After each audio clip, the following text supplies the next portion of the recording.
Salut, j'espère que tu vas bien. Alors aujourd'hui dans cette vidéo, je vais te présenter les 5 choses à savoir absolument avant de monter ta marque. Je dis bien avant parce que moi je rencontre beaucoup de personnes et j'accompagne aussi des coachés qui ont déjà leur marque ou qui vont la monter là tout de suite, la lancer et qui finalement n'ont pas réfléchi, n'ont pas anticipé ces 5 points-là et se retrouvent bloqués ou perdent du temps. Et c'est vraiment dommage parce que finalement, eh bien, si tu sais ces choses-là avant, eh bien, tu peux mieux t'y préparer et tu peux mieux atteindre tes objectifs. Donc moi, si tu ne me connais pas encore, je vais me présenter. Je suis Nati, la créatrice de la marque Inaden. Donc c'est une marque de sac éthique que j'ai créée en 2013. Donc tu vois, ça fait 7 ans que je vis de ma marque. Ma marque, elle est diffusée partout en France et à l'international dans des points de vente, mais aussi sur mon site de vente en ligne. J'ai créé Mark Mastery, donc cette chaîne YouTube, pour partager mon expérience, apporter des conseils, voilà, donner plein de tips, enfin, tout ce que moi j'aurais voulu savoir quand je me suis lancée il y a 7 ans. Donc si c'est pas déjà fait, enfin si tu découvres la chaîne et que toi tu as une marque ou que tu veux lancer ta marque, je t'invite à t'abonner à la chaîne en cliquant sur le bouton, il doit y avoir un bouton s'abonner. Tu peux activer les notifications pour être au courant de toutes les vidéos qui sortiront. Et si tu veux aller plus loin, si tu es vraiment dans un mood, tu vois, où tu veux passer à l'action et où tu te sens un peu perdu et tu sais pas par où commencer, je t'invite à te procurer mon livre aussi. Moi, j'ai écrit un guide pratique, 100% pratique, qui est complet, archi complet et qui t'explique pas à pas, étape par étape, ma méthode pour créer une marque rentable en partant de zéro. Donc le lien est en barre de description de cette vidéo, tu trouveras tout. Mais là, on va continuer sur les 5 choses donc que tu dois savoir avant de te lancer. Alors, souvent, la première chose, souvent quand on crée sa marque, c'est que on a déjà une idée de produit. Enfin moi je vois ça souvent chez les créatrices que j'accompagne, les créateurs ou enfin voilà les personnes dans mon groupe Facebook. Très souvent le produit il est à l'origine de la marque, tu vois, du business. Le truc c'est qu'il faut bien comprendre et ça c'est la règle numéro 1. Tu dois comprendre que c'est pas ton produit qui fait ton business, c'est ton marché. Alors quand j'ai dit ça, je sais pas si c'est clair pour toi, mais voilà, ce que tu dois comprendre, c'est que les gens, ils achètent pas des produits. Les gens n'achètent pas des produits et que ton produit tout seul ne va pas définir et ne va pas suffire à développer ton business. Ce qui va être finalement prioritaire, c'est ton marché. Parce que si tu n'as pas de marché, si t'as personne qui est prêt à acheter ton produit, t'as pas de business. Et si tu as un super produit mais que tu sais pas à qui tu dois le vendre, c'est-à-dire que tu n'arrives pas à trouver les personnes qui sont intéressées ou que tu n'as pas réfléchi avant, qui sont les personnes potentiellement intéressées par ton produit, tu pourras pas communiquer auprès d'elles, tu pourras pas leur présenter ton produit, tu pourras pas leur vendre. Donc vraiment, la première chose que tu dois comprendre et que tu dois faire avant de lancer ta marque, c'est de bien connaître ton marché, de bien identifier ta cible. J'ai fait une vidéo là-dessus qui est dédiée, c'est comment trouver son client parfait, son persona marketing. Je vais te mettre le lien là-haut, ça va s'afficher au moment où tu regarderas cette vidéo. Mais vraiment, c'est très important. Et finalement, je rencontre beaucoup trop de personnes qui ont un produit, qui vont vendre des bracelets ou qui vont vendre des vêtements pour enfants, mais qui n'ont pas réfléchi à leur persona marketing, qui n'ont pas réfléchi à leur marché, et du coup, elles passent beaucoup de temps à développer un produit, mais quand il s'agit de le vendre, elles sont bloquées. Parce que finalement, elles n'ont pas réfléchi au marché, et donc toute la stratégie commerciale, de communication, marketing qui va derrière, elle peut être difficilement construite, voire elle est carrément pas construite, parce que il y a une méconnaissance au départ. Donc tu ne dois pas sous-estimer ça, c'est vraiment essentiel. Tu dois garder en tête que les gens, ils achètent pas des produits. D'accord? Donc même si tu as un produit qui est merveilleux, toi, tu dois te concentrer sur ta cible, ses besoins, ses motivations, ses peurs, ses inquiétudes, ses envies, etc. C'est vraiment très important. J'en parle vraiment dans mon livre aussi, je te donne des exemples pratiques, je t'explique aussi, tu as une fiche pour pouvoir faire ton persona marketing. Tu trouveras aussi plein d'outils, tu vois, si tu cherches un peu sur internet, tu trouveras. Mais voilà, c'est la première chose que tu dois savoir et que tu dois enregistrer, tu dois te le noter. Les gens n'achètent pas des produits et tu dois connaître ton marché avant de lancer ta marque. Le deuxième point, c'est toujours par rapport à ton produit, parce que encore une fois, quand on est créateur, quand on est créatrice, moi je sais, voilà, j'ai dessiné des collections, je fais fabriquer des sacs, des bijoux, enfin voilà, on peut être omnubilé par son produit. Et tellement omnubilé par son produit que on se dit, il faut qu'il soit parfait, et donc tant qu'il n'est pas parfait, eh ben on n'en fait pas la promotion, on ne le vend pas, on ne le présente pas. Et ça, c'est une grave erreur. Donc la deuxième chose à savoir avant de te lancer, c'est que tu dois tester ton produit le plus rapidement possible. Tu dois tester ton produit parce que ça doit te permettre de valider ton marché, tu vois, ça doit te permettre de valider que ce que tu proposes intéresse les personnes que tu vises, et ça te permet d'ajuster ton offre. Tu vois, en termes de pricing, en termes de packaging, en termes de communication, en termes d'arguments de vente. Enfin, il y a vraiment beaucoup de choses qui doivent être validées parce que ton produit ne se limite pas juste au produit physique. C'est vraiment une expérience que tu dois faire vivre à tes clients. Et pour pouvoir la valider, l'optimiser et finalement, voilà, encore une fois, connaître le succès, tu peux pas te contenter d'avoir un produit idéal dans ton esprit que tu vas développer pendant des mois et des années. Et puis le jour où tu vas le sortir, soit il y aura déjà quelqu'un qui sera passé avant, qui aura pris la place, soit en fait tu vas te rendre compte que le produit ne correspond pas à la cible, ou que tu t'es trompé de cible, que c'est pas exactement la personne à laquelle t'as pensé, que peut-être ce qui pour toi était important, essentiel, ne l'est pas tellement pour tes clients. Donc vraiment, c'est du test and learn. Et tu dois le plus rapidement possible faire tester une version bêta à tes clients, à tes clientes. Et je sais que parfois on a beaucoup d'appréhension parce qu'on se dit non, c'est pas bien, c'est pas parfait, c'est pas exactement ce que je veux, c'est pas exactement la matière que je voudrais, etc. Mais dis-toi que ton produit peut évoluer, tu peux l'expliquer à tes clients, il y a plein de choses que tu peux mettre en place. Mais en tout cas, ne pas passer à l'action, en tout cas ne pas confronter ton produit au marché, c'est une grave erreur que j'ai vue aussi, et du coup, t'es carrément dans l'immobilisme en fait. Et donc ça, c'est le meilleur moyen de pas atteindre tes objectifs. Ça, c'est la deuxième chose. Dans mon livre, je te donne des actions très concrètes pour pouvoir passer à l'action rapidement et pour pouvoir en fait valider ton produit très rapidement. Voilà, il y a un défi des 0 aux 100 ventes. D'ailleurs, j'ai fait une vidéo là-dessus. Tu peux très bien, je vais mettre aussi le lien dans la vidéo là qui va s'afficher. Mais voilà, tu peux, il faut vraiment que tu dépasses tes blocages. Ce produit idéal, ce produit parfait n'existe pas. Le meilleur produit que tu pourras faire pour ta boîte, pour ton business et pour tes objectifs, c'est celui que tu mettras en face de tes clients et que tu vendras. Voilà, donc ça c'est la deuxième chose.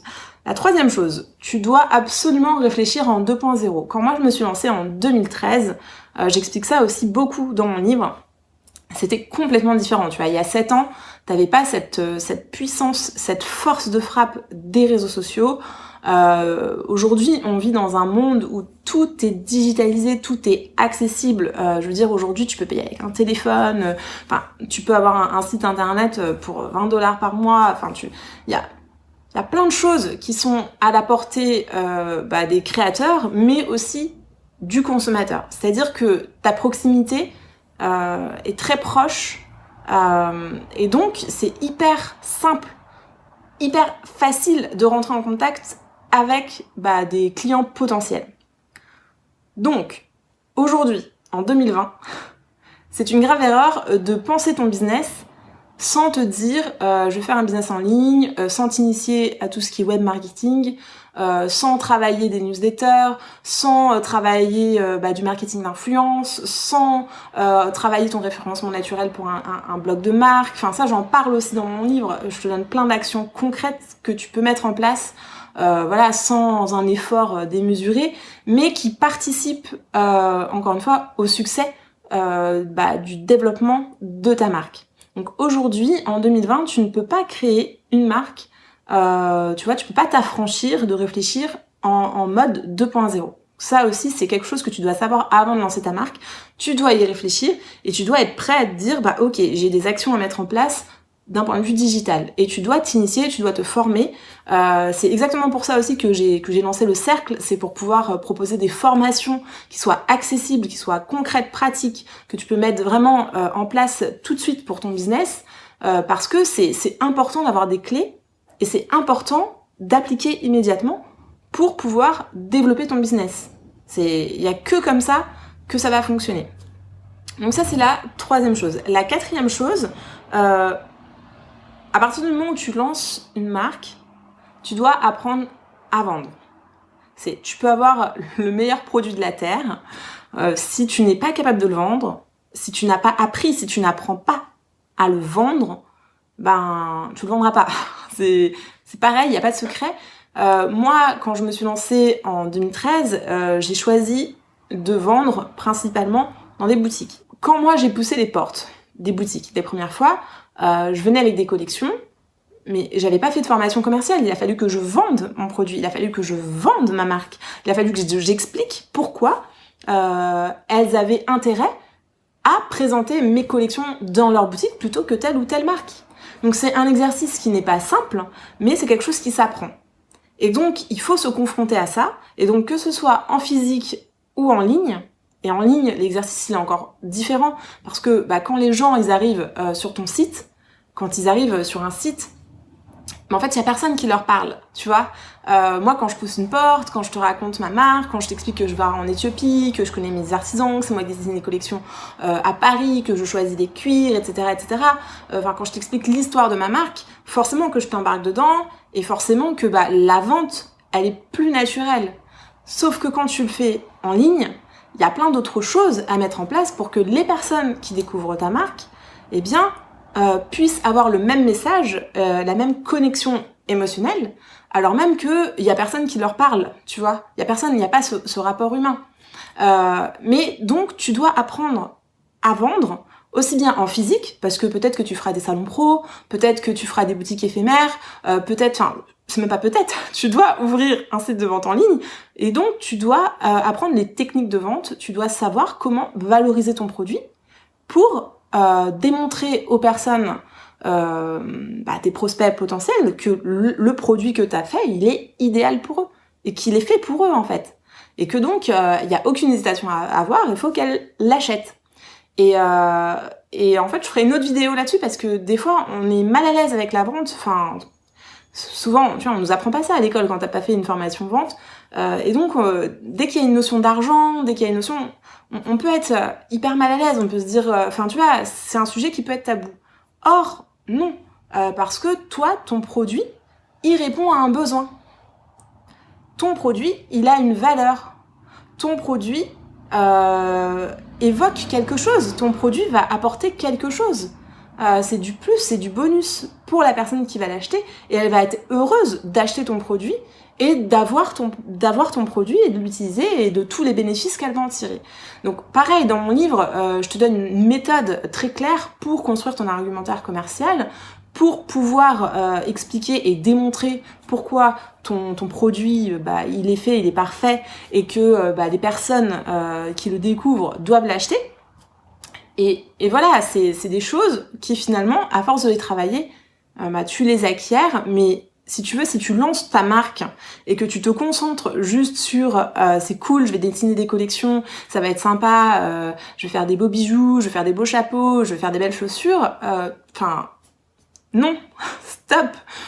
Tu vas avoir des collections, tu vas avoir une partie créative, mais tu as une partie vente que tu ne dois pas négliger, parce que cette partie vente, c'est ce qui va assurer la rentabilité de ton business.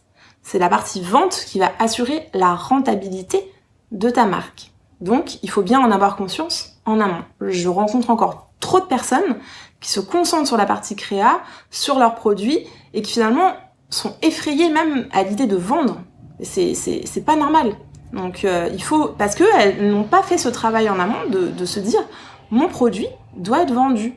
Et c'est pas, tu voles personne quand tu vends ton produit. Parce que tu as créé un produit qui a une valeur, qui a des bénéfices, qui apporte quelque chose. Et les personnes seront heureuses de l'utiliser et d'acheter ton produit. Donc ça, c'est le 4e point. J'espère que j'ai été claire, et je pense que oui. Le 5e point, c'est que quand tu montes une marque, tu montes une boîte en fait. Ça, c'est pareil, il y a plein de personnes qui ne s'en rendent pas compte. Moi-même, je ne mesurais pas forcément ça au début, parce que moi, quand j'ai créé ma marque, j'avais un peu, c'était un idéal. Je voulais travailler avec des artisans, je voulais créer de la valeur en Afrique. Donc j'ai lancé une marque éthique avant même que tout ce qui était mode éthique soit hyper tendance, si tu veux. Et donc pour moi, mes valeurs, ma core value, si tu veux, là où je mettais mon cœur, c'était là-dedans, à trouver des artisans. J'ai passé beaucoup de temps en Éthiopie, à aller dans les ateliers, à rencontrer les personnes, à développer des protos. Enfin, tu vois, j'ai passé beaucoup de temps là-dessus. Sauf qu'en fait, quand tu montes une boîte, c'est ce que je te disais, eh bien, tu dois faire de la vente, tu dois réfléchir à ton packaging, tu dois réfléchir à ta rentabilité, tu dois faire de l'administratif. Faut bien se rendre compte que quand tu montes une boîte, t'es pas styliste en fait. Quand tu montes ta marque, tu n'es plus styliste. Tu es chef d'entreprise. Et donc, tu dois prendre des décisions qui ne sont pas liées à 100% sur la création. Tu as d'autres décisions, plein d'autres décisions, et ça représente bien 70% de la réalité de ton quotidien. Tu dois communiquer sur les réseaux sociaux, tu dois faire de l'administratif, c'est ce que je te disais. Enfin, il y a plein de choses. Si tu vois, tu dois faire du management si tu as une équipe, tu dois manager des personnes, tu dois t'inquiéter de la logistique si tu as de la marchandise, du stock qui vient à droite à gauche. Tu dois faire du service client si tu commences à vendre, que tu as des clients qui te posent des questions, etc. Enfin, t'as beaucoup d'autres sujets que tu dois maîtriser et que tu dois traiter. Et ça, c'est quelque chose que tu dois intégrer. Donc, il faut pas idéaliser le fait de monter sa marque en se disant c'est cool, je vais faire 100% de créa, ça va être sympa, etc. Donc, à moins que vous soyez 2 ou 3 et que vous répartissiez les rôles, mais concrètement, quand on monte sa marque, on n'est pas styliste à 100%. Et d'ailleurs, moi j'ai fait une vidéo là-dessus, moi j'ai pas fait d'école de mode, on peut créer sa marque sans être styliste, c'est tout à fait mon cas. Moi j'ai créé une marque de sacs, de maroquinerie, de bijoux, je suis pas sortie d'une école de mode, je sais à peine faire un ourlet, toucher une machine à coudre, mais donc c'est possible, j'ai fait une vidéo, d'ailleurs tu pourras aller la regarder, je vais la mettre en haut aussi, là-dessus. Mais donc il faut bien l'intégrer et c'est important que tu le saches avant de lancer ta marque pour pas finalement être déstabilisé, être déçu et te décourager. Voilà. Donc voilà pour cette vidéo, pour les 5 choses à savoir avant de lancer ta marque. Donc juste pour récapituler, la première chose c'est que tu dois bien connaître ta cible. La deuxième chose, tu dois tester absolument ton produit le plus rapidement possible. Tu dois réfléchir en version 2.0, donc le digital. En 2020, c'est incontournable pour lancer sa marque. Tu dois apprendre à vendre. Parce que c'est ça qui va garantir la rentabilité de ta boîte. Et tu dois réfléchir, raisonner, endosser la stature du chef d'entreprise parce que tu deviens un créateur entrepreneur ou une créatrice entrepreneuse. Et c'est vraiment un challenge de tous les jours, c'est super, mais il faut en avoir conscience. Moi, je partage ça aussi avec le cercle, justement. L'idée, c'est de regrouper des personnes qui ont tous l'objectif de vivre de leur marque et qui se donnent les moyens d'atteindre leurs objectifs et de créer une entreprise rentable en investissant sur eux, en se formant, en progressant, en ayant un suivi individuel, etc. Enfin, si ça t'intéresse, je te mettrai le lien aussi dans la barre de description, n'hésite pas à aller voir, mais en tout cas, il faut bien intégrer que lancer sa marque, c'est hyper simple, dans le sens où c'est très facile, et d'ailleurs je t'encourage à le faire. Par contre, ça demande beaucoup de rigueur et une certaine organisation, ça demande une méthode, et donc il faut investir un peu de temps, un peu d'énergie, et puis il faut être prêt à relever le défi. Voilà pour cette vidéo. Si ça t'a plu, je t'invite à me mettre un petit pouce, un commentaire si t'as une question pour me dire si toi tu avais déjà ça en tête ou si t'avais des choses que t'avais pas anticipées pour ton projet. N'hésite pas à me le dire en commentaire, ça m'intéresse beaucoup. Et puis je te dis à la prochaine. Salut!